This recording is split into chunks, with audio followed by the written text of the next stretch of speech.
اللہ اکبر اللہ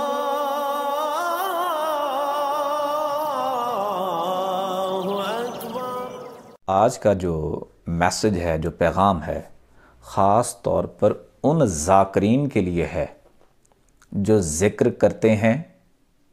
اور مشن کا کام کرتے ہیں، ساتھ میں ان کے ذہن میں یہ ہے کہ ہم بلند درجہ پا لیں یا مخلوق خدا میں مقبول ترین ہو جائیں، یا جب امام مہدی علیہ السلام آئیں تو پہلی صف میں ہم کھڑے ہوں، حکومت ہمارے ہاتھ میں ہو، ڈنڈا ہمارے ہاتھ میں ہو، ہم وزیر بن جائیں امام مہدی علیہ السلام کے، ہم مشیر بن جائیں امام مہدی علیہ السلام کے، حکومت جو ہو وہ ہم چلائیں، درجات ہمارے ہوں اور بلے بلے ہماری ہو۔ کس کی وجہ سے؟ ذکر کرنے اور ذکر پھیلانے کی بدولت۔ اگر وہ اس بات کی طلب رکھتے ہیں کہ ہمیں یہ چیزیں مل جائیں، بلکہ ان کے ذہن سے یہ نیت ختم ہو جاتی ہے کہ ہم نے اس دو کاموں کے ذریعے سے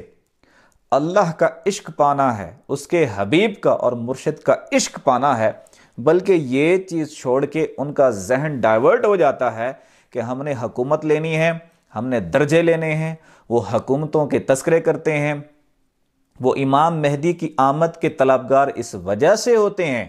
کہ ان کی مصیبتیں ٹل جائیں۔ وہ امام مہدی کی آمد کے طلبگار اس وجہ سے قطعاً نہیں ہوتے کہ وہ محبت کرتے ہیں، وہ اس وجہ سے نہیں ہوتے کہ امام پاک آئیں ہم قربانی دیں، بلکہ ان آمد کا انتظار اس وجہ سے ہوتا ہے کہ وہ آئیں، ہمارے دکھ درد دور کر دیں، ہمیں حکومت ہمارے سپرد کر دیں، ہمیں وزیر مشیر بنا دیں، پیسہ ہمارے ذمہ ہو، ہمارے ہر بندے ہر ذاکر کے پاس گاڑیاں ہوں، V8 ہو، لینڈ کروزر ہو، 4 شادیاں ہوں، بلکہ ان کی نیت ساری کی ساری ڈائیورٹ ہو جاتی ہے۔ اب حدیث مبارکہ ہے، کتاب ہے سنن نسائی جلد 2 اور حدیث نمبر ہے 3028۔ اب یہ حدیث نمبر ہے۔ حضرت اکرمہ بن عمار نے حضرت شداد بن ابی عمار سے حضرت ابو امامہ باہلی رضی اللہ تعالیٰ عنہ سے روایت نقل کی ہے، ایک آدمی نبی کریم صلی اللہ علیہ وآلہ وسلم کی بارگاہ اقدس میں حاضر ہوا، بڑی غور طلب بات عرض کی، مجھے ایسے آدمی کے بارے میں بتائیے جو جہاد کرتا ہے اور اس سے اجر اور ذکر دونوں کا خواہش مند ہے، یعنی کہ ثواب کا خواہش مند بھی ہے، ساتھ میں اجر بھی مانگ رہا ہے،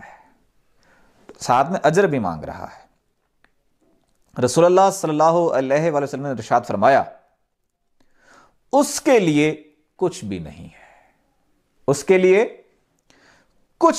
ہے۔ اس نے 3 بار سوال دہرایا،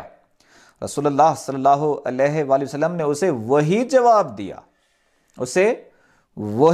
دیا، پھر ارشاد فرمایا،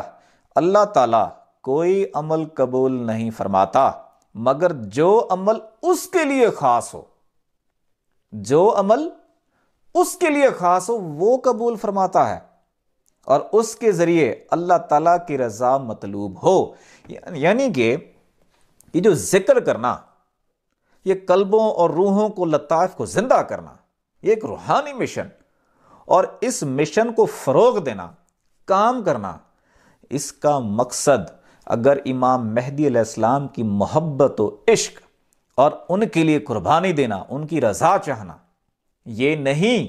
بلکہ وہ تمام چیزیں جو میں ابھی بتا چکا ہوں، بلکہ اس کا مقصد دنیا طلب کرنا، دکھ درد ختم کروانا، اور گاڑیاں لینا، حکومت لینا، بلے بلے چاہنا، درجے لینا، 313 کی طلب شدید ہونا، اور کسی نہ کسی درجے پہ پہنچ جانے کی خواہش ہو